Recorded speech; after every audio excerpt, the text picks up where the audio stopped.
Welcome to issue number 31 of Wolverine, or better yet part 1 of Weapons of X. For up to this point in the story, Beast has gone rogue. He killed Wolverine, interrupting his resurrection process to create his own private assassin without morals. After time, Wolverine's brain began to heal and his memories returned. Upon breaking free of his prison, he encountered his ally Jeff Bannister's daughter, Maddie, seeking him out for aid for her father. But before she could relay the full story, Beast poisoned her and fled. Now desperate for answers, Wolverine and Sage tracked Jeff to his new position at the CIA's X-Desk, where he revealed he'd been working as a double agent for Beast, under threat of death to Maddie. Beast attacked Jeff for revealing his secrets, gravely wounding him before fleeing again. Springing into action, Wolverine apprehended and killed Beast. But unknown to the world, Beast had a contingency plan in place, auto-resurrecting himself in a new body. So with that said, this issue opens right after the events of issue number 30, with Beast exiting the point to get a final look of Krakoa, to make himself a mental snapshot of the island so he can remember what he is fighting for, because it's time for him to go. So after Beast stored every last drop of detail in his database, he proceeded to enter the pointy, because Beast is always prepared for almost every scenario, for he already had precautions in place in anticipation for this moment. Because of the sensitive nature of his position, he ensured that his mind was backed up to a private cerebral unit every minute, just in case Wolverine ever got revenge and killed him, because most people from the outside would most likely side with Wolverine. But from Beast's perspective, he was the one wronged, and the only people who would side with Wolverine would be those who are caught up in a moral philosophy, because Beast was charged with doing whatever was necessary to protect Krakoa, which means Beast mainly focuses on the greatest good for the greatest number of mutants. So, when he was calculating their success as a whole, smaller variables came into play, and to ensure it didn't get in the way of Krakoa's success, lies would have to be told, bribes will be made, and people will die, which was the nature of the job he set out to do. And frankly, in order to accomplish those deeds, people like Wolverine had to be forced into persuasion, even if it meant killing him and then resurrected him. Just to ensure his loyalty, Beast went the extra mile to ensure Wolverine's mind was in a primal state. If not, then how would he ever get things done? Because Wolverine has been second-guessing Beast every step of the way, and Wolverine even threatened Krakoa for some time. In fact, Beast stated that Wolverine was on the brink of abandoning his duties, which was something Beast couldn't allow to happen, because from Beast's point of view, Wolverine is one of their ultimate weapons. And as an ultimate weapon, he couldn't just allow Wolverine to just walk away, because that would be like Washington tossing out the keys to the nuclear arsenal. So when it came time to pick one versus millions, Beast quickly picked the millions as Wolverine suffered, which in Beast's eyes was good math and the proper decision. So following that insight into Beast's mindset, we skip over to Wolverine and Beast's dead body, or at least the body of Beast that Wolverine caught. So, following that ordeal, Wolverine quickly checked in with Sage for an update on Jeff's condition, which personally isn't looking too good.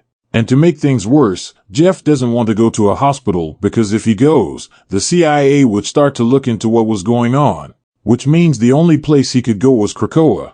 But before they could make the move, Beast's remains began to jerk to life as his head began to split open. For out of his skull came several gigantic mushrooms, similar to the ones off of The Last of Us. Now the reason why this was going on was because Beast has been experimenting with Krakoan biotech since day one, as well as most recently in his secret space prison, where he was using the inmates as lab rats. So with that intel, of course, Beast would be the guy to booby-trap his own body. So within a blink of an eye, the creature lugged towards Wolverine using only rage and muscle, and with none of Beast's traditional scheming and mental chess games, which is the way Wolverine prefers it, because in no time flat, Wolverine slid his adamantium claws through Beast's arms, cutting it cleanly through his body. But despite Wolverine putting Beast down a second time, he couldn't shake the feeling that this didn't feel like an ugly ending, but rather a bad beginning, as he holds Beast's mutilated head on his claws. So with that said and done, we skip over to Beast on board his mobile base, walking across the Atlantic Ocean, patrolling the area around Krakoa.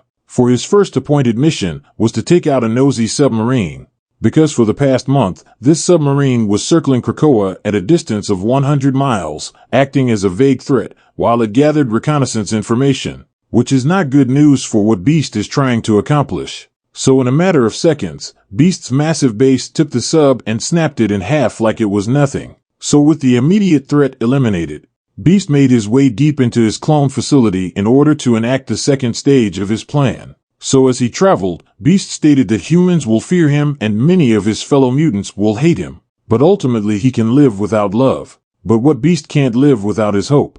Because the hope for all mutant kind is what drives him. So with a few clicks of a button, Beast activates his private army of himself. All of which is dead set on a singular goal, a single purpose. So with the Council of Beast in full effect, we transition over to the Healing Gardens, where we see Cecilia hard at work trying to save Jeff's life, for the wounds he suffered were extremely bad. It was so bad that Cecilia wasn't even sure Jeff and his daughter would even make it.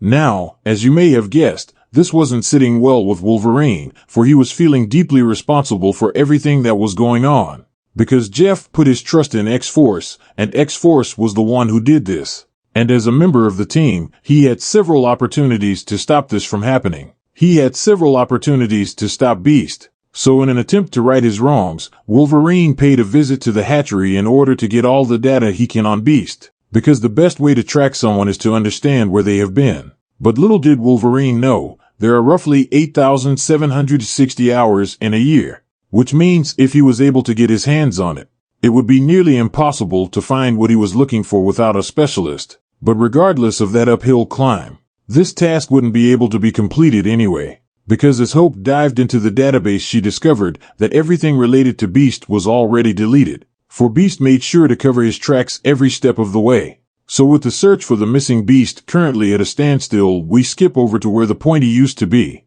And when we get there, we see Black Tom on the scene as he relays the news to the rest of the team. Until he was interrupted by the man of the hour, Beast. For he informs all members of the X-Force that the report of his death was greatly exaggerated.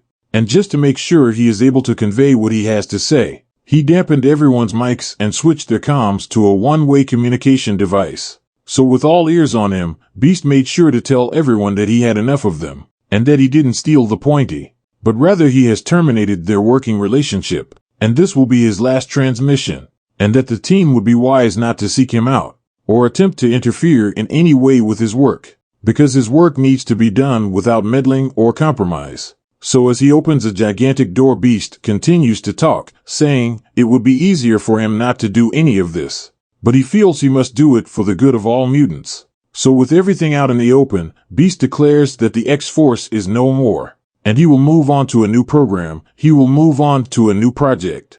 A project by the name Weapons of X. So with that said, this issue comes to an end.